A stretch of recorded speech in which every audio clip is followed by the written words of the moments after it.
Hey, this is Liz, Hey, this is Heather, and we are Nerdy Bitches Podcast. a show where two geeky ladies podcast their way through pop culture. From movies and TV to our regular book club and everything in between, we bring you our favorite fandoms with a feminine eye. We are talking Star Wars, Star Trek, DC, Marvel, comic books, and anime. And don't forget sci-fi, fantasy, action movies, video games, D&D, board games, and so much more. Be sure to check us out on Apple Podcast, Google Play, Stitcher, Podbean, or wherever you find awesome podcasts. You can also find us hanging out on Twitter, Facebook, Instagram, Pinterest, and at nerdybitches.com. See you soon.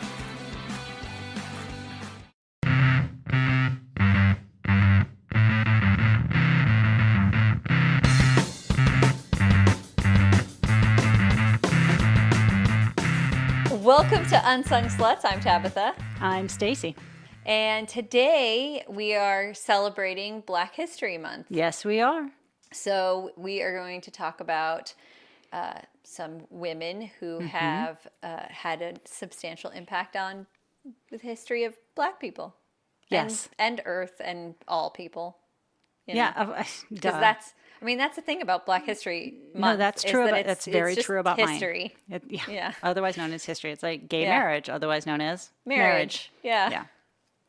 No, that's true. And I don't know who you're going to talk about, and you don't know who I'm going to talk about. I love that. It's so as long much as I know what fun. I'm going to talk about. That's right. I mostly know what I'm going to talk about.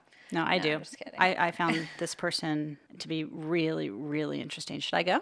Yeah, Okay, go. cool. You go first. I'm going to tell y'all about Dorothy Porter. She was born Dorothy Burnett in Warrenton, Virginia on May 25th, 1905. She was the first of 4 children. Her father was a doctor, a physician, and her mother was an ex-tennis pro. How fucking cool is that? So I did not even think that people played tennis back Me then. neither. She was born in 1905. Not the mom, Yeah. but Dorothy. Yeah. Yeah, ex-tennis pro turned homemaker. Wow. Cool. Okay. But a fucking tennis pro. Like Yeah. Venus and Serena. Right?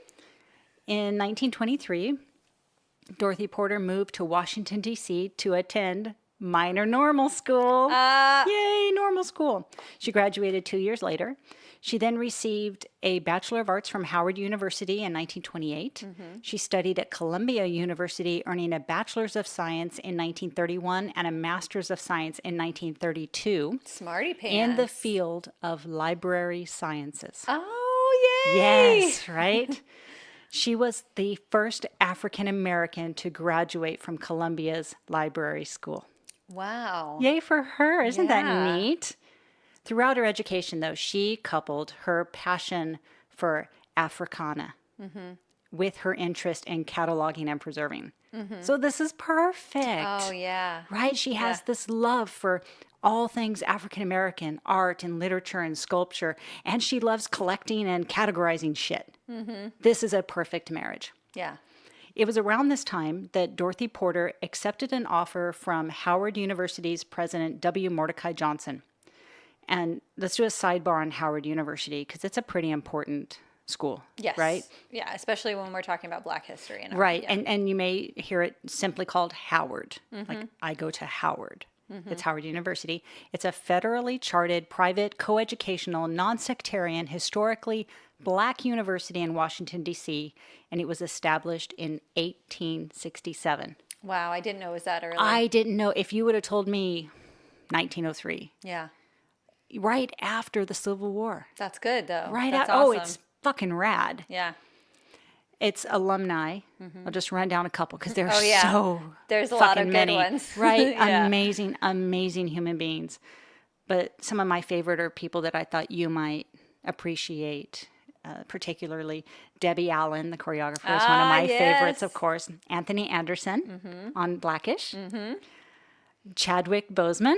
Oh. Yes, right. Ta-Nehisi Coates, who I like. P. Diddy. Okay. Yeah, Sean Combs. Elijah Cummings, one of my favorite congressmen from Maryland. Ozzie Davis, right? He's a member of the American Theater Hall of Fame. Kamala Harris. Oh. There you go. Let's see. Thurgood Marshall. Toni Morrison. Alyssa Rashad. Charlotte E. Ray. I just found out about her from doing this. We may have to talk about her later Okay. on. first African-American woman lawyer. Oh, yes, we definitely have to she talk. got put on the We're gonna have list. to talk about her for sure. Yeah, and another one is Marlon Wayans. Oh, nice. Yes. I love and those of course, Wayans. the list was That whole so family. long. We could spend, a whole hour just talking about people, amazing people from Howard. Yeah. But back to our story. So the president of Howard appointed her to organize and administer a library of Negro life and history. That's all capitalized. Yeah, yeah. Library of Negro life and history, incorporating the 3,000 titles presented in 1914 by Jessie Moreland. Okay? This library opened in 1933 as the Moreland Foundation. Okay. Then in 1946, Howard University purchased the Arthur Spingarn collection. And by the time that Dorothy retired in 1973, the library, which is now called the Moreland Spingarn Research Center, combining those two libraries that they kind of acquired, Yeah. had over 180,000 books, Wow. pamphlets, manuscripts, and other primary sources. Part of her legacy is that over the 43 years that she was a librarian here, Dorothy Porter had successfully created a leading modern research library that served an international community of scholars. Wow. Yeah. That's very cool. Yeah. So starting out in like 1930, when she first got this job, they had almost no resources for actually acquiring, other than Mr. Moreland giving them those first 3,000. But there's a lot more out there than just that, right? Yeah. So she developed relationships with other book lovers, book dealers, publishers, and always had her radar out for new materials, of course. In an oral history interview, Dorothy said, quote, "I think one of the best things I could have done was to become friends with book dealers. I had no money, but I became friendly with them. I got their catalogs, and I remember many of them giving me books. That's so cool. You see, I appealed to publishers. We have no money, but would you give us this book?" And her network was worldwide. And she really needed this to be worldwide. When she was talking about Africana materials, she wasn't just talking about stuff from Africa. And that was the problem. It may still be the problem. Black culture is worldwide. Yeah. It's not just from Africa. As early as 1930, when she was appointed, she insisted that bringing Africana scholars and their works to campus was crucial, not only to counter the Eurocentric notions about blacks, but also because, as she said, these are her words, quote, "At that time, students weren't interested in their African heritage. They weren't interested in Africa or the Caribbean. They were really more interested in being like the white person." But they also, it was hard to find these books, art, for them to even kind of get in touch with their roots. And that's what was so great about acquiring the private library of Arthur B. Spingarn in 1946. This man was particularly interested in the global Black experience, and his collection included works by and about Black people in the Caribbean and South and Central America. It had rare materials in Latin from the early modern period, works in Portuguese, Spanish, French, German, and many, many African languages. And Dorothy herself was bilingual or trilingual. She spoke different languages as well. That's so cool. But there was another problem that she had to face and solve. Being Black in America? Besides, She's constantly dealing with that. I mean, in her job, is that she gets all these priceless books. Yeah. Like one of a kind. They have to be worth how much money? Lots. Well, how much? I mean, it depends. It's one of those things where it's like you have to have them like, I don't know, millions? You have to have them appraised. Yeah. Okay. And that's what Howard University said. Yeah. Dorothy, these have to be appraised by an outside appraiser. Yeah. She was taking these books and other materials to outside appraisers, and they're saying, we don't know what they're worth because we don't know shit about this culture. There's nothing to compare it. Yeah. We don't even know. This could be really important. This could be shit. Yeah. We have no idea. Nobody knew. No one so knew how much it was crazy. worth. So they couldn't get it appraised. I would say if they can't figure out how much it's worth, it's priceless. But it still needs a dollar amount. I know. Because you have to like insure it and stuff Exactly. like that. Yeah. Exactly. It has to have like this accurate monetary value. Yeah.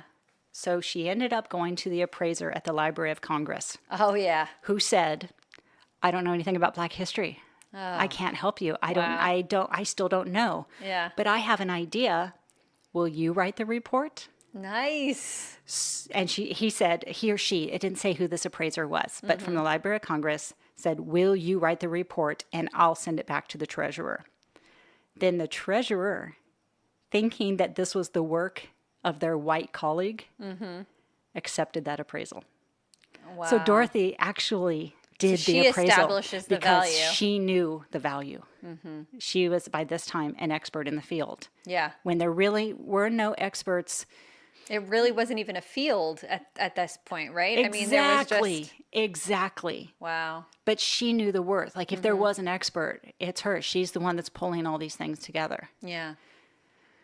And one of her biggest contributions, the thing that kind of the headline that I saw that I went, oh, holy shit, I have to talk about this woman, is the way that she made all of these materials more accessible to everyone, including you and me. We're talking worldwide accessibility.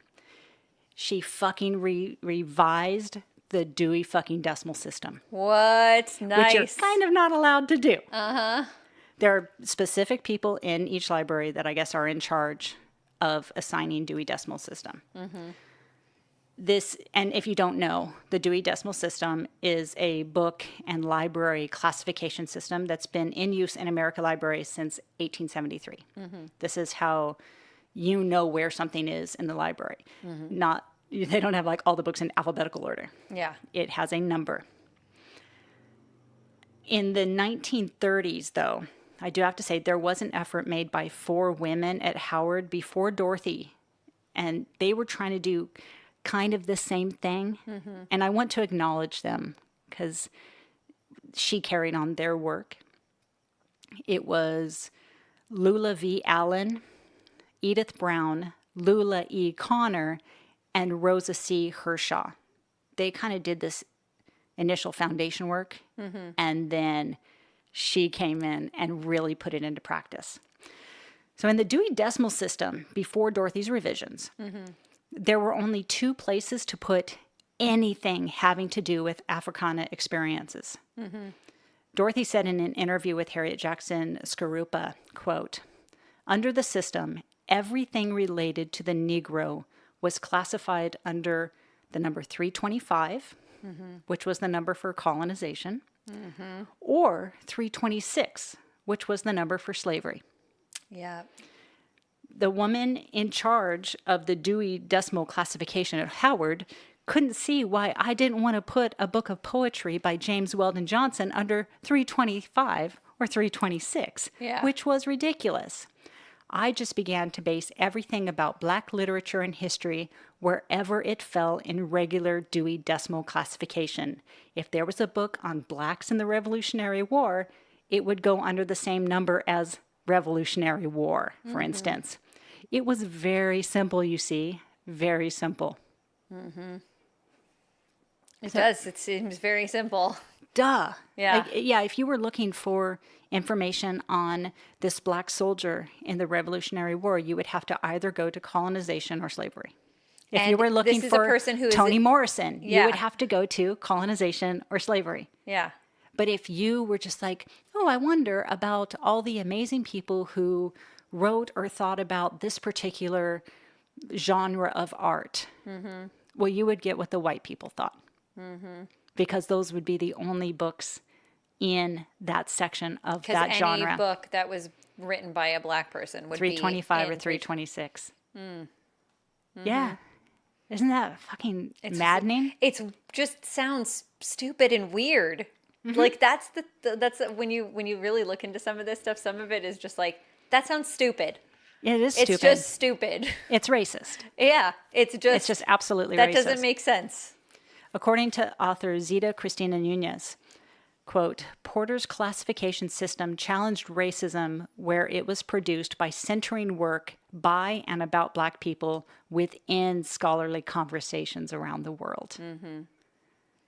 This is institutionalized racism. Yes. And when you talk about institutionalized racism, like this is a perfect example of that, where it's like, you know, these librarians are not saying, oh, snicker, snicker, I'm going to put this, book by a Black person. Yeah, it's not. It's that the system is set up to segregate, you know, and it doesn't make sense, you know, especially when we're talking post. I mean, we're not yet to the civil rights movement, but we're talking, these are free people who can vote. Like that's just people. Yeah, that's just people. That's just people. Right? Yeah. Yeah.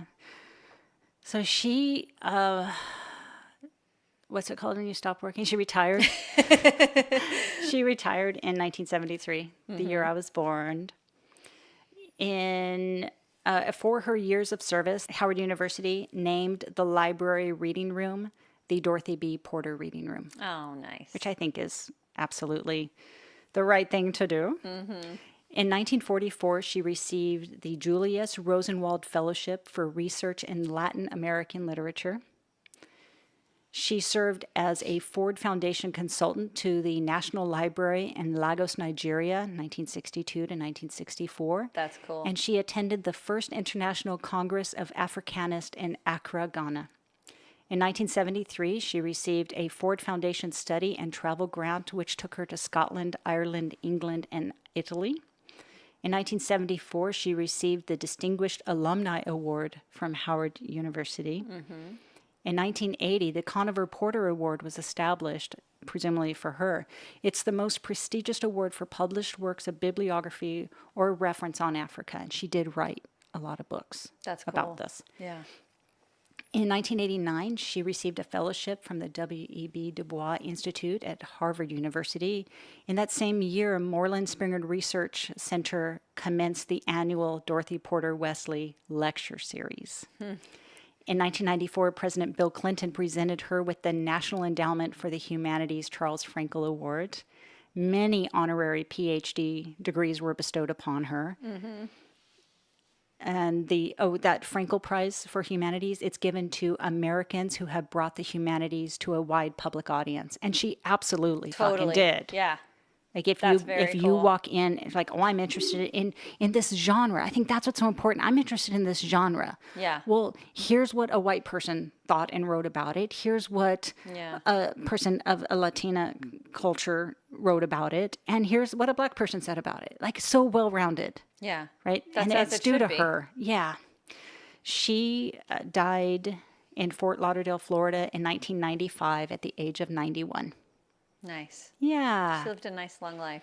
And it sounds like she retired to Florida, which like a lot of oldie people do. She right? lived she did, but it was for health reasons that she moved to Florida. Yeah, isn't that a lot of why old people move to Florida? Yeah. It's like the weather, their joints, and it's warm. Yeah. You don't have to have those cold Maine winters. Yeah. Yeah. Yeah, Dustin said when he lived in Sarasota, he called it God's waiting room. Really? It was just like all older people. Bless their hearts. Just last year, though, the Dorothy Porter Wesley Award was established in 2018 by this is a long, long title of who these people are, so bear with me. Information Professionals of the Association for the Study of African American Life and History, to honor and document the outstanding work of information professionals, bibliophiles, librarians, archivists, curators, and collectors. Nice. And my favorite quote of hers, it sounds like something... This could be our motto. Mm-hmm. This is her quote, but this is such the Unsung Sluts motto. The only rewarding thing for me is to bring light information that no one knows. Yes. What's the point of rehashing the same old thing? Yep. That's her quote. Oh, I love it. Yeah. That's so cool. That's her. She did change the world. Isn't it interesting that I would never think that was something that needed to be done. You know what I mean? Exactly. It's one of those things that you just assume, like, if I'm looking for, a drama, it's going to be dramas by everybody who's written a drama. If I'm looking for like Roman history, it's going to be whoever wrote about Roman history. It's not going to be classified by the, you know, the race, Absolutely. you know, like the social construct of what, you know what I mean? Like it's absolutely, it's like so insane. Just like what you said, if you went in to look for plays, I want to go read a play. Mm-hmm. So there's Shakespeare, duh, right? But if you wanted August Wilson, if you wanted Hansberry, you'd be fucked. Yeah. None for you. Yeah. You would have to go find it someplace else. Mm-hmm. You'd well, have it'd be to go like to if they did section. that to like with Jewish writers, if it was like it was either under the Holocaust or like ancient Egypt. Right. Like you can't. No, that really doesn't make sense. No, that's the other greater point of this is that you took this worldwide, teeming with amazing things, culture. Yeah. That is a culture that what is she called like, the Negro experience. Okay. Yeah. And you whittled it down to two little boxes that are fucked in the first place. Yep. Yeah. I'm only colonization or I'm only slavery. Those are just time periods where the Black experience is impacted by white people. Yeah. That's not even like that's the Black experience under white rule. Yeah. You know, that's so you're it's experience that happened to them, not what they brought forth. Yeah, exactly. It's fucking bullshit. Which is just, that's stupid. It's ugly. That's really, really fucking ugly. Yeah. So, but this is why we talk about this. This is why, you know, some people don't feel that, or they feel that Black History Month creates more separation. But the unfortunate thing is that it's still a necessity that we take time to focus on this aspect of human history. Because ultimately, that's what we're talking about. We're talking about humans who have impacted history who are Black. Personally, I think it's really important that we focus on people like this woman whose impact on history is not focused on slavery or the civil rights movement. Those people are very important, and it's very important that we know who they are and that we remember their names and that we honor them. But that's all Black people are not just.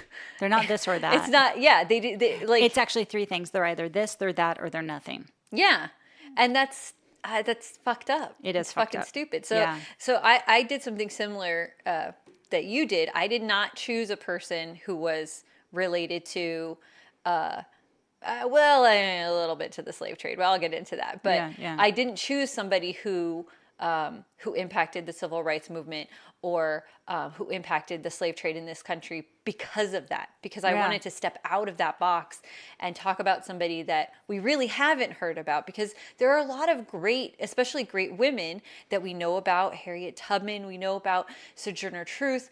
These women who have had substantial impact and who are very important for us to study and for us to know and appreciate their contribution. There are other women that we could also talk about that maybe we don't talk about every year. Yeah, that are that are really, really amazing as well. Yeah, because like that is, I mean, I would not have thought that was even something that I would care about. It wasn't on my radar. Not at all. And yet now to hear that it was done by someone, how important that she did that. Yeah. You know? And how great that she did that, because I grew up never having to think about it. Yes. You know? You grew up always getting to go to that library and looking on the shelf and knowing you're going to hear every voice that's available in that library right there. Yeah. And me too. You know, I was born the year that she retired. So, you know, she had done all her good stuff. Yeah. And it sounds like that took off too. It's not just at Howard University. It's not just at this library. I feel like, is every library like this now? It must be. It must be. We should maybe do some field trip research. To the library? Yeah. You know what? I haven't taken Kent to the downtown library. I've never been to the downtown library. I haven't taken you to the downtown library. And there's also a book. There's a book I want to read. You should read it too. And it's about the LA Public Library, the downtown library. Okay. About that library. Yes. It's really cool. Did you know it burnt one day? I did know that. Yeah. That's where some of the pictures that I've seen have been, were like and then like reconstruction and like stuff like that. Yeah. I always kind of wanted to be an archivist. I think I would be really good at it. I think it's really cool. Yeah. And I'd be really good at that. Because I love reading new stories about history. And I think that always made it difficult for me to choose a single discipline because I like to learn about lots of different things all the time. So instead I didn't, because I'm totally not disciplined at all. You got to discipline your disciplines. No, I just somebody said something about that. I can't remember. But there's like some like philosopher who said some awesome quote that totally supports my worldview, but I can't remember right now. I'll have to post it now. Yeah, I'll have to find it. It'll be on our website, just a stupid quote. Some important an important quote. Yeah, it's important. Yeah. Come on, Stacie. All right, so I found a woman who I think it's important when we do Black history that we remember, like, Dorothy Porter, that we remember that Black history doesn't just mean people who lived in the United States. Oh, yeah. Okay. And that, people have lived in Africa since humans. Yes. Okay. So my DNA just came back. I'm stronger African than what they previously said. I have 0.03 sub-Saharan African. I'm Congolese. Congolese, nice. Yeah. It just came back. I'm white. Yeah. White, black. So it's all white. Yeah. But more of a percentage than 23andMe said previously. Yeah. So I'm white and then light brown. Yes. Medium brown. Medium well. Medium. Rare. Yeah. So, and this is another thing that I think it's really important when we talk about Black history. We don't have the same experience, like despite some tiny bit of African that we have. Of course. We don't have that experience because we are perceived as white. Even I have light brown, but I am perceived as white, and that impacts your experience. Absolutely. I don't identify that way. I identify with my lighter brown self more than I do with my white self. But I always joke that like how white I am depends on who else is in the room. And it's true. Yeah. So it's like I can understand and appreciate the experience of Black Americans, but I can't fully understand it to the degree of like, what I do, and I've learned this in the last 2 years. Not that I was ever an asshole about this, but I've really learned to shut up and listen. Yeah. Yeah. Like that's my go-to. Yeah.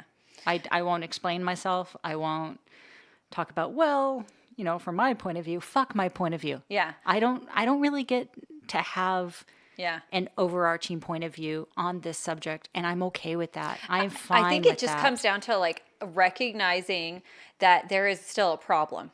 Absolutely. I mean, I think that a lot of people don't want to see that there is a different experience. We want to say that we had a mixed race president, so problem solved. No, problem is not solved. No, like I saw this thing the other day that it's like people try to tell the Black community, you're still salty about something that happened to your ancestors. And the Black community is like, fuck you, you're talking about my grandma. Yeah. This shit was happening in the 60s. This shit is happening now. Yeah, not exactly. my ancestors. I'm not talking about necessarily the slaves that I know I'm related to.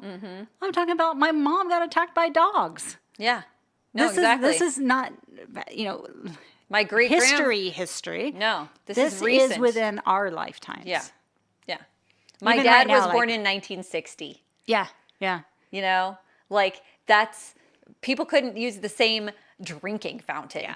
And now, on a personal level, I don't want to share a drinking fountain with any other human being at all because germs are gross. But that's just like the idea, that's just me because I have a thing about germs. Yeah. I don't like them. But the idea that like human beings were, that's recent history, and it's not just the 1960s. I mean, I could sit here and I could 2019. Exactly. Yeah. I could read you a list of young people who have been taken from this world.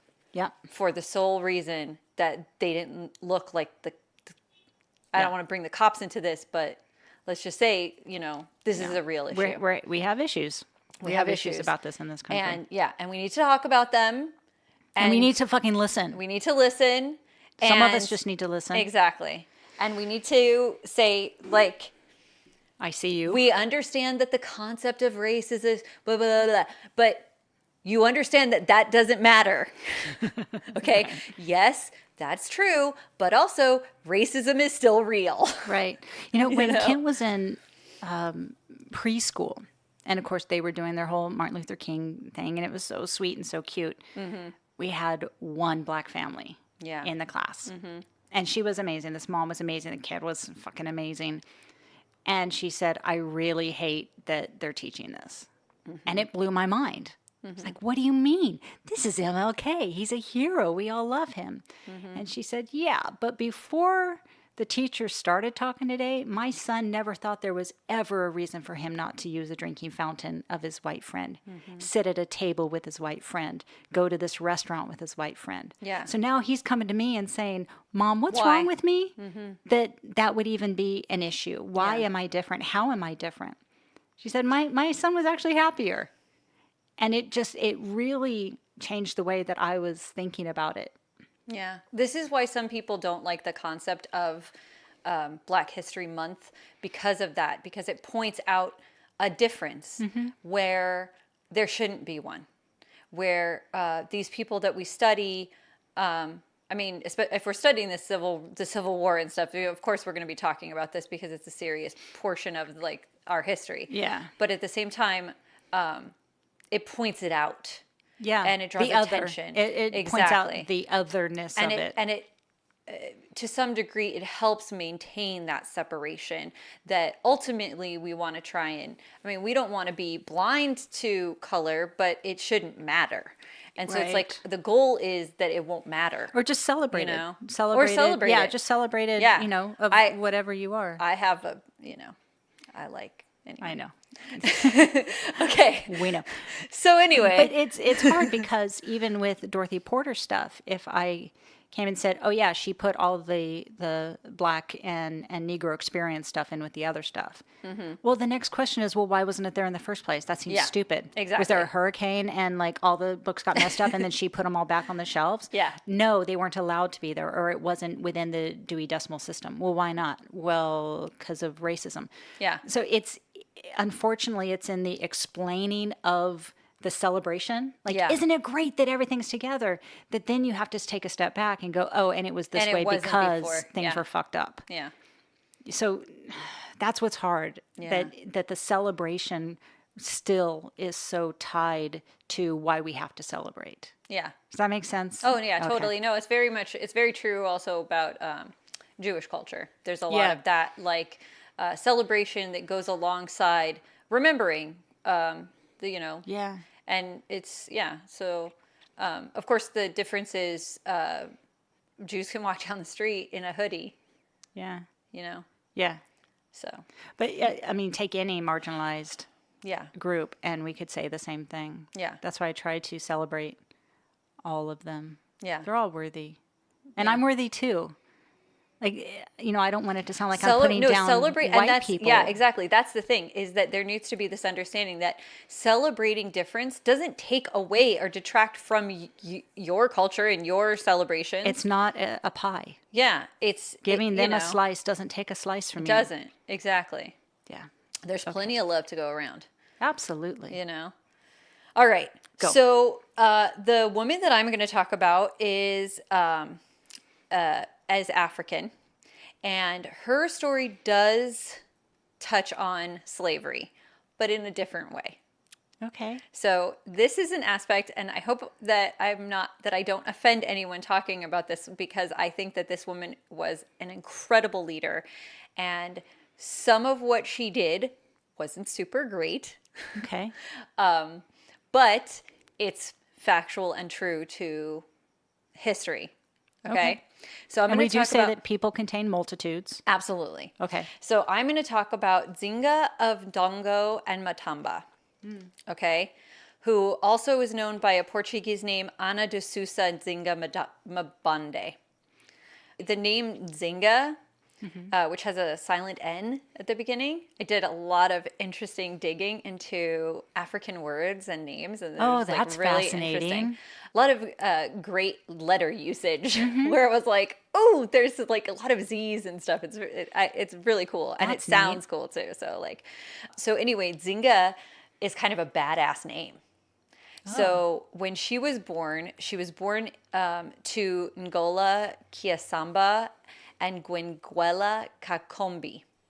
Now, Ngola might sound familiar because it sounds like Angola. So when the Portuguese came to this part of the world, they confused the term Ngola, which means leader, like he's the leader or the king. They confused that with the name of the country, so they called it Angola. Oh, interesting. So that's where Angola comes from. She was given this name because she was born with the umbilical cord wrapped around her neck. And in her culture, this means that a woman will be proud and powerful woman. So after her birth, the word got around that she had the umbilical cord wrapped around her neck, and this wise woman came to her to her mother and told her that her daughter was going to be a queen. This is the Natalie Merchant song. Is it? Oh, after she came to my table, no, this child will be able. Yes. Yeah. Okay. So her father really liked this idea. And he was like, okay, she needs to be queen. I'm going to make that happen.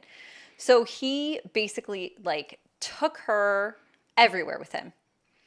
Whatever he was doing, she was with him. He was riding into battle, she was on his horse. Wow. And we're talking as a child, she was with him.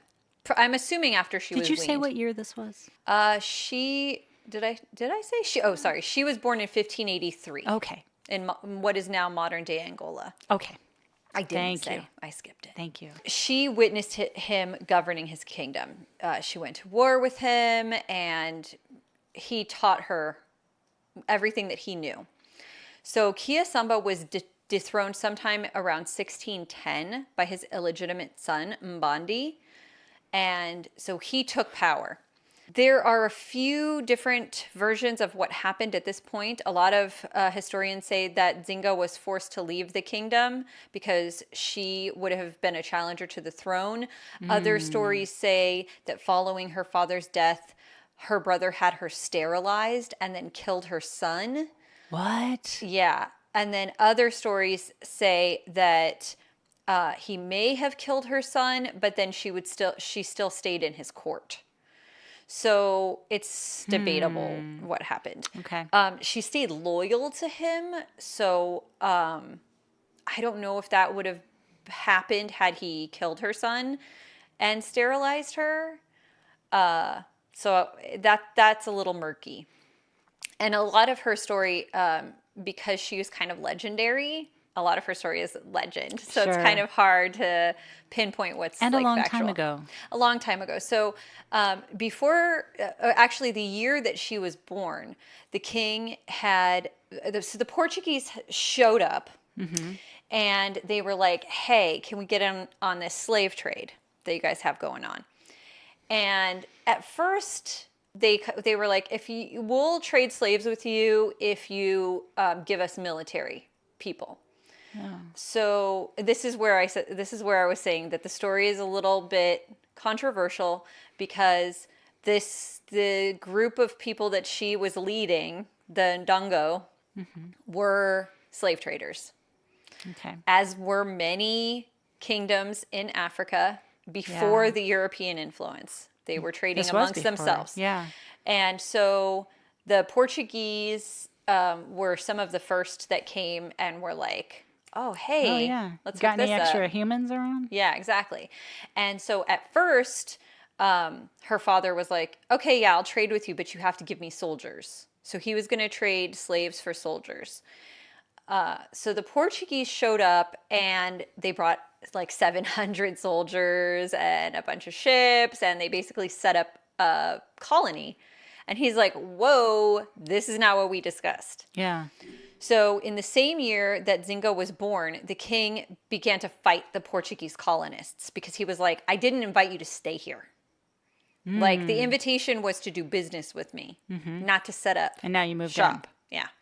So he wasn't super cool with this. He's like, I'll trade slaves with you, but you can't stay here. So they started to fight against the Portuguese to try and push them back. And so the response of this was for the Portuguese to now start taking the Dango as slaves. So he was okay selling slaves that he had like taken from other groups and stuff, but he didn't want his people taken as slaves. Of course not, right? That's those are crossing his the people. line all of a sudden. He's like, no. These people aren't slaves. Those people over there are slaves. God, So the that shit Portuguese just rolls downhill. Yeah. So the Portuguese also were looking for mines that they believed contained silver. So they were, they're trying to get slaves and silver, and they're doing a pretty good job killing everybody. So at some point, the father is dead and the brother takes over. So in around 1621 or 1622, Nzinga is either called back by her brother or she has never left. Okay. Again, we can't really tell. No, that's... And her brother, who is the prince, has also been pushed out of his own part of the kingdom and is in hiding but leading from a distance. So he calls on Nzinga to go and talk to the Portuguese because she speaks their language and he doesn't. Okay. To go to talk to them on half of the Mbandi and in a peace conference. Okay. So he's been living away from the kingdom for like 4 years, I think, at this point. Okay. So Nzinga shows up to represent the king during this meeting in Luanda, which is where the Portuguese set up their colony. Okay. And this story is legendary. Okay. So she shows up at the meeting, right? And the Portuguese, in a total power play, have set up a room with only one chair so that she has to stand like a lesser person. Yeah. Right? So she walks in, and there are many delegates wrote about this experience and all said that they were stunned by her self-assurance. She walks into the room, and without skipping a beat, she doesn't even pause to take note of the fact that there's not a chair for her. She has one of her male servants get down on his hands and knees, and she sits on his back. I think I've heard of this. Okay? Yeah. So, because she's like, I brought my own chair, bitches. Yeah. Right? Again, she's sitting on a person. It's not super great. But, we got to put this into historical context, right? Yeah. So as soon as this power play fails, the governor, Joao Correa de Sousa, never regains the advantage of the negotiations. So you done fucked up. She comes in there and negotiates on equal terms. Because what she's determined to do is try and carry on what her father wanted to do, which is that these Europeans are here. Yeah. And there is the potential to make money. And so her goal from the get-go is to kind of establish herself as an intermediary in the slave trade so that to protect her own people from the slave trade. Yes. And to make money and to prosper her nation. Because we're dealing with a point in history where there is no taboo to the slave trade. Right. There's not like a question of whether or not this is right. It's just a matter of this is how we do business. And if I can do business with these people and they can make me rich and make my people rich and I can keep my people safe from becoming slaves, then we're all good. Yeah. So the Portuguese restore Mbandi to the throne and agree to limit their slave trading activities to trade and not raiding. And Nzinga, as a show of good faith, converts to Christianity or Catholicism specifically as part of the negotiations. And then she takes on the name Dona Ana de Sousa. So, of course, the Portuguese don't fulfill their end of the bargain. So they renew their aggressions toward the Ndongo and start making raids and taking her people as slaves. Okay. And part of this is also like a business thing for her because it's like she's like, I'll sell you slaves, but you can't just steal them. Yes. Like they're just, as from her perspective, that's business. Yeah. So her brother totally like bails. And the story, again, here we get a little bit of murky history. Okay. Many historians believe that he committed suicide because he felt like there was no way he was going to recover, and he had failed his people, and he was not going to be able to get back. He asked for the people who had been taken by the Portuguese. He demanded that they be returned to him, and the Portuguese are like, nah.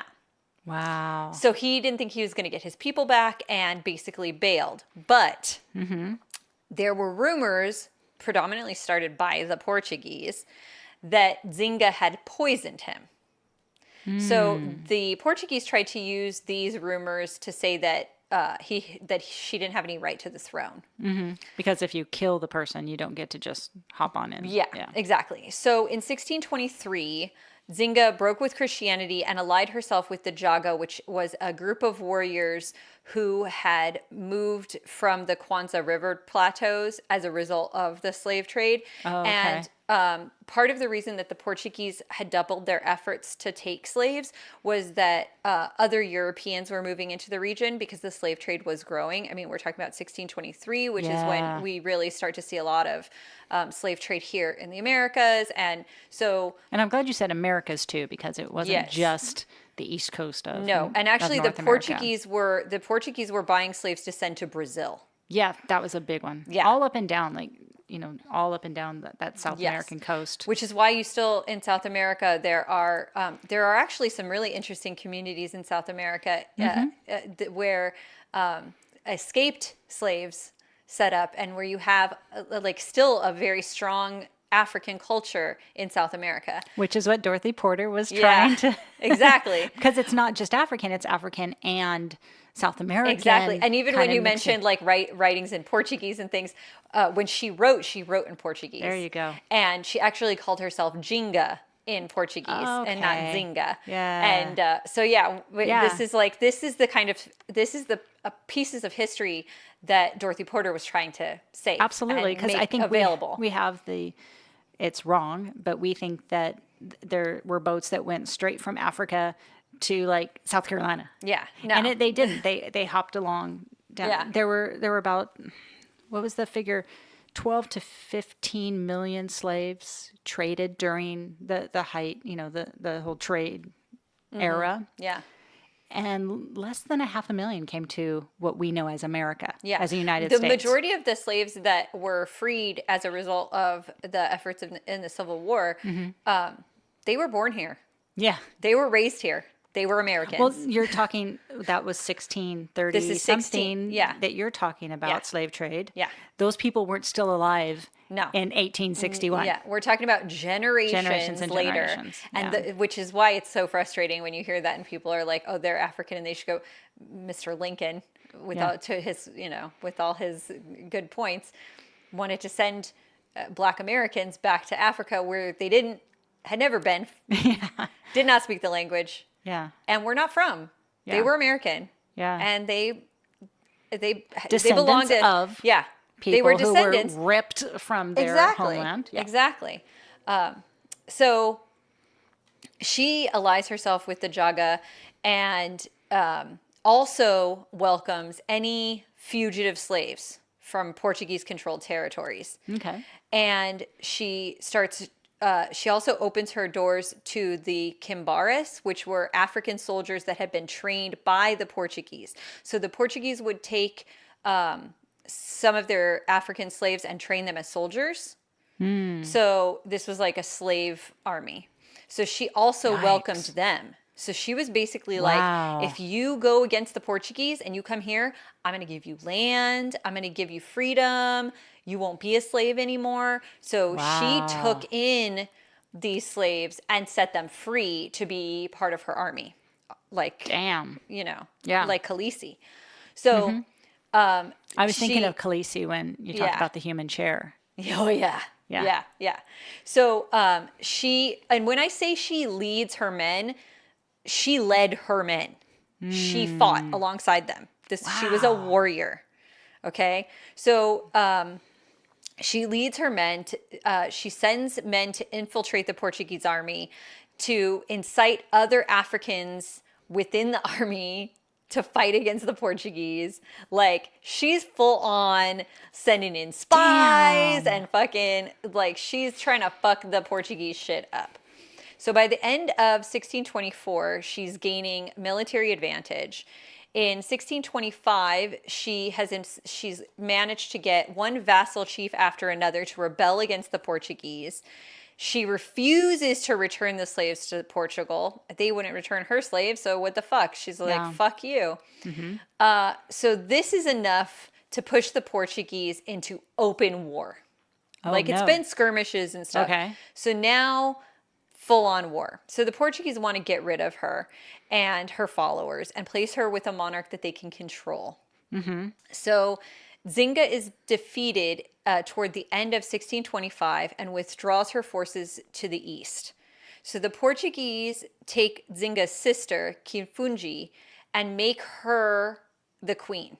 She's a puppet ruler of the Portuguese. But what they don't know is that she is hardcore loyal to her sister. Oh. So she's fucking sending messages to Nzinga so she knows what's up with the Portuguese, because the Portuguese are talking in front of her and stuff, like thinking that she's just an idiot because she just does what she's told, not knowing that she's sending all that information to her sister. Yeah. Okay.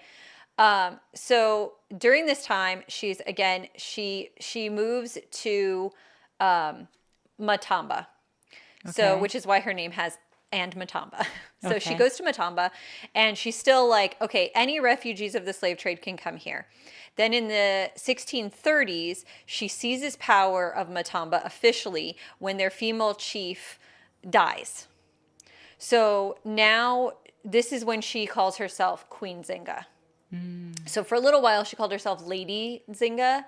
And then this chief woman, it's called a Muhango Matamba. So she dies. And so now Nzinga's like, guess who's the queen now? It's me. So this is an interesting sidebar. Okay. This is unsubstantiated and may be stories that were created as part of a general misunderstanding of African culture.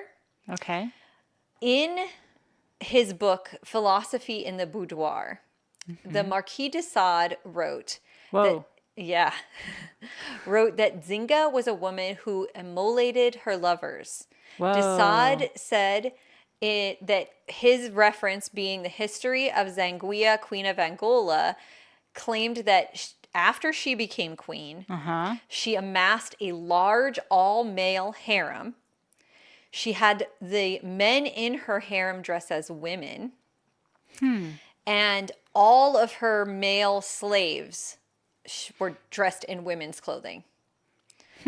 Now, this is interesting for a couple of reasons. Like, one thing, it's possible because there were a lot of detractors who were like questioning whether or not a woman should lead. It's possible that she dressed her male servants as women to set herself apart from them, to make herself look masculine, to kind of assert her authority, or like maybe that was just her kink. Yeah. Like, who knows? If you're queen, you can do what the fuck you want. So also another aspect of this story is that supposedly these men had to fight to the death for a night with her. And then after they slept with her, they were executed. Oh, shit. Yeah. Not cool. So I don't know how much of, we can't know how much of that is true, but I just thought it made her sound like kind of a badass. That is a badass, but I could also see, what's the thing I saw the other day? It's like a little boy tells a girl, you run like a girl. And the girl says, well, don't worry, you'll be fast someday too. Yeah. Yeah, it's that sort of like turning the tide, or turning, So what if it was something like, are you going to tell these badass warriors to their face that they're dressed like girls? Yeah. It's like, it's not the clothes. Yeah. It's the fact that you're a badass. So I have this entire army dressed like women, and they will kick your fucking ass. And they totally did. Yeah. Yeah. Absolutely. I wonder if it was kind of a statement like that. Like, it's not the clothes that make the man. Yeah. It's the fact he will kick your ass. I think we would have to know a lot more about like their individual culture, which is tricky because there's not, I mean, like, not a lot of people were like, hey, let's sit down and write books about why we are the way we are. Right. You know what I mean? Yeah. Sociology wasn't like... it wasn't real big in the 1630s. It wasn't super popular. Okay. So she establishes a colony in the region in Matamba, and she sets them up as a trading colony, as a trading group. So she starts to lobby for the kingdom to take in other refugees. She allies herself with the Dutch because she realizes that there's a lot of pressure again coming from other parts of Europe moving into Africa, trying to take advantage of this, I guess, source of work. Fuck yeah, or the whatever. Dutch. Yeah, so she starts working with the Dutch. The Dutch in Luanda have sent Nzinga reinforcements, and so she goes after the Portuguese army in 1647. She lays siege to the capital of Masango, and the Portuguese, while she's fighting with them, they recapture Luanda with a Brazilian-based assault. So she then retreats again to Matamba and continues to resist Portugal. And by this time, she's well into her 60s, still personally leading troops into battle. Holy shit. Yeah. So about 10 years later, now she's like getting close to 70. She's finally like, I'm not going to getting too old for this shit. Yeah, I'm not going to fucking win. So she's also established them, like, Portugal is still being dicks and trying to kidnap her people and stuff. And she's like, After decades. Yeah, I fucking told you, I'll sell you slaves. Like, stop just taking them. Mm-hmm. So she does establish, a pretty substantial trade with them. Okay. Not just slaves. They trade other things, but mostly slaves.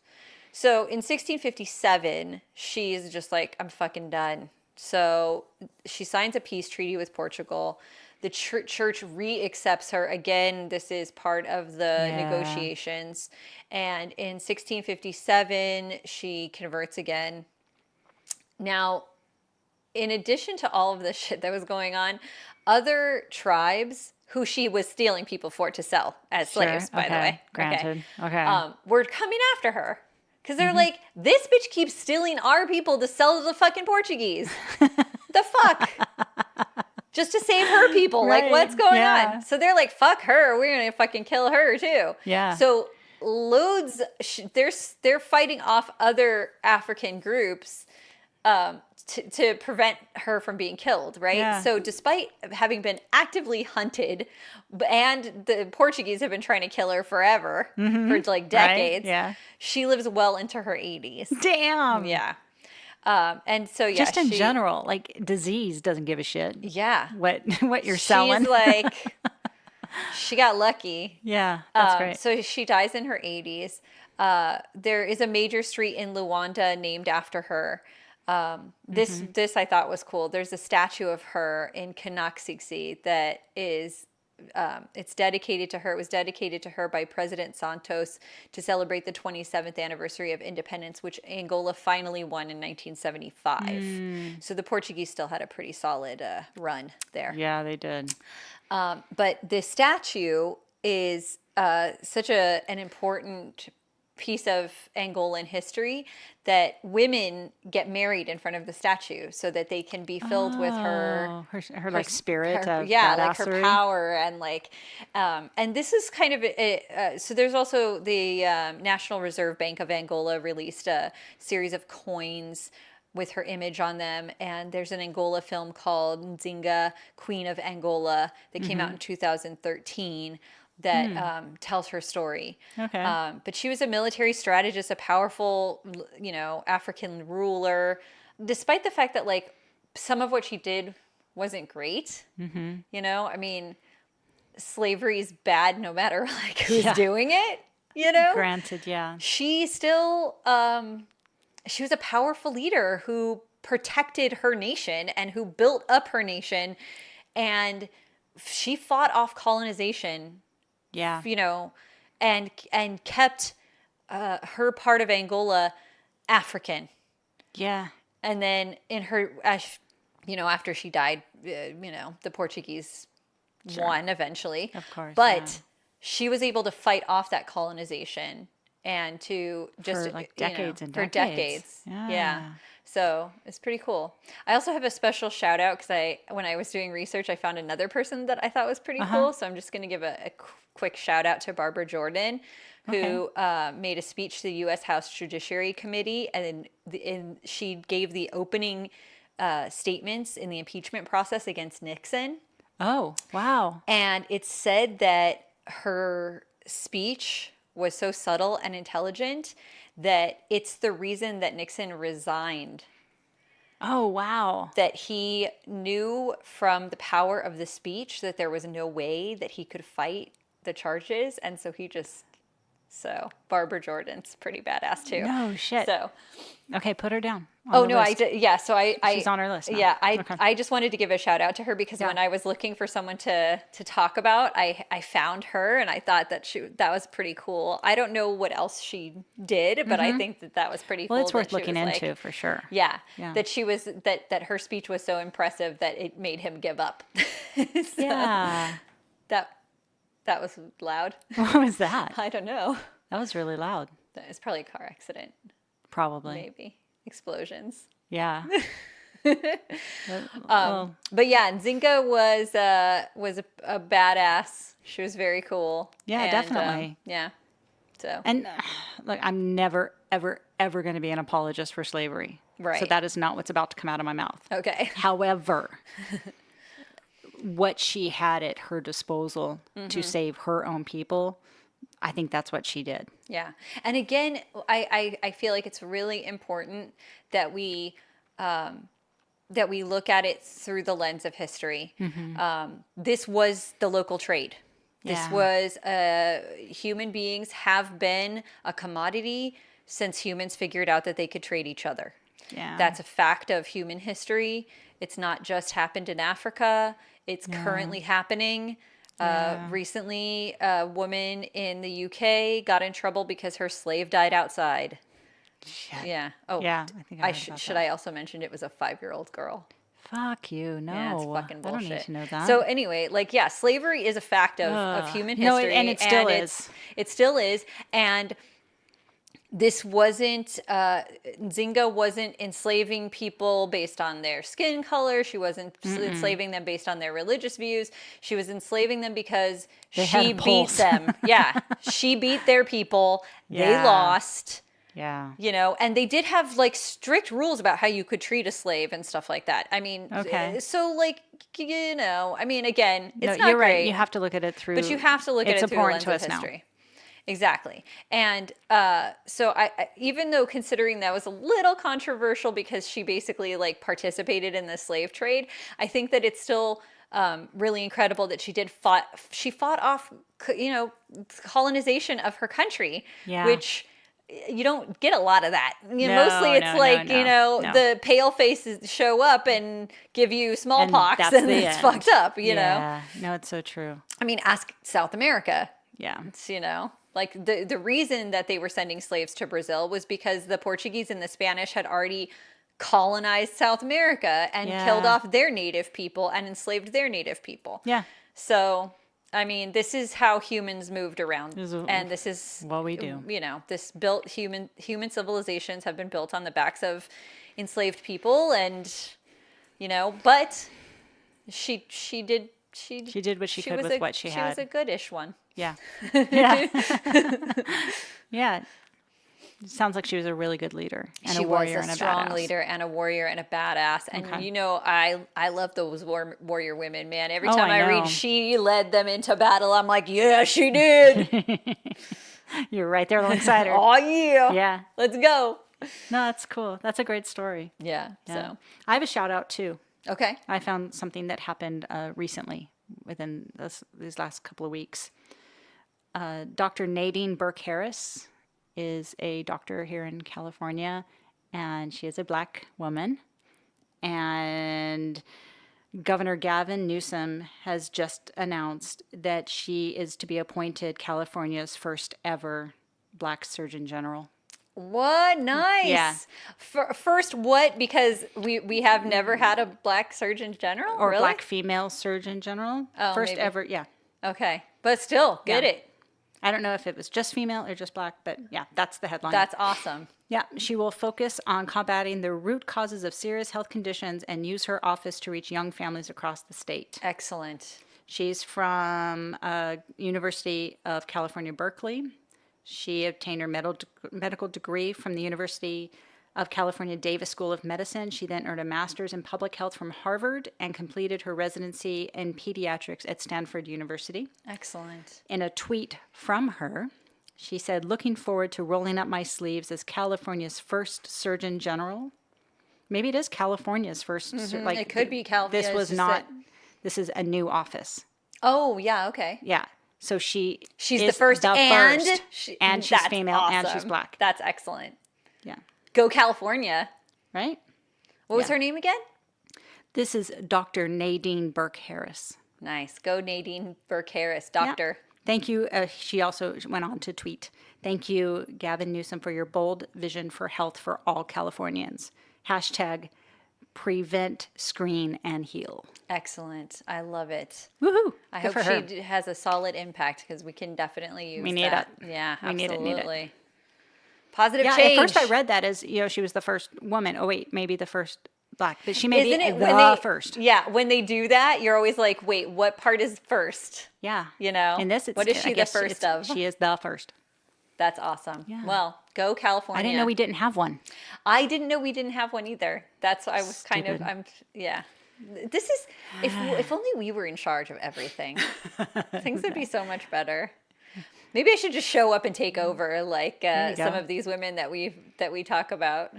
Yeah. Hi, I'm the queen of the fucking universe now, so you have to listen to So here's how it's going to be. me. That's right. Here are the new rules. New rules. Number 1, don't be a dick. Yeah. Oh, that's totally, yeah. That's the first one. I'm going to make your soda smaller though. Sorry, guys. Yeah. Like, that's not a medium soda. No. Okay? No. That's I'm an with you on extra that. large. Yeah. That's, yeah. come on. There you go. Well, ask Dr. Nadine about that. That's what I'm saying. Like, and I like that you her need to focus tweet is going to at be, her. yeah, because we've been talking about this recently because my sister-in-law and brother, like, they don't have access to healthcare right now. And it's, it's very important. And we need, if we want to be successful as a society, we need healthy people who can work and who can contribute. Yeah. And that's not a waste of money. No. You want a strong society, you got to make them strong. And not even that. How about the pursuit of life, liberty, and the pursuit of happiness? Yeah. That includes health. Yes. Of being a healthy person for all of your life. And if you just want to think about it from a fiscal perspective, sick people are expensive. Yeah.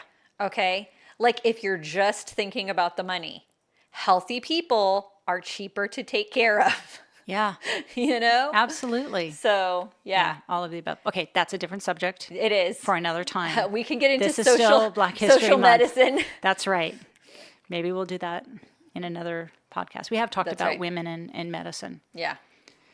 So, yeah. So yay for celebrations. Take some time to think about other people's experience and other people's perspective and be an ally. Absolutely. We always are saying that. Yeah. Be an ally. All right, everyone. Thank you so much for listening. Happy, or at least celebratory Black History Month. Educational. Dig into it for yourselves to, find something that you're interested in and go find out more for yourself. That's always fun. That's half of the fun that we have doing this for sure. Absolutely. All right, everyone. Stay healthy, stay happy, and stay slutty.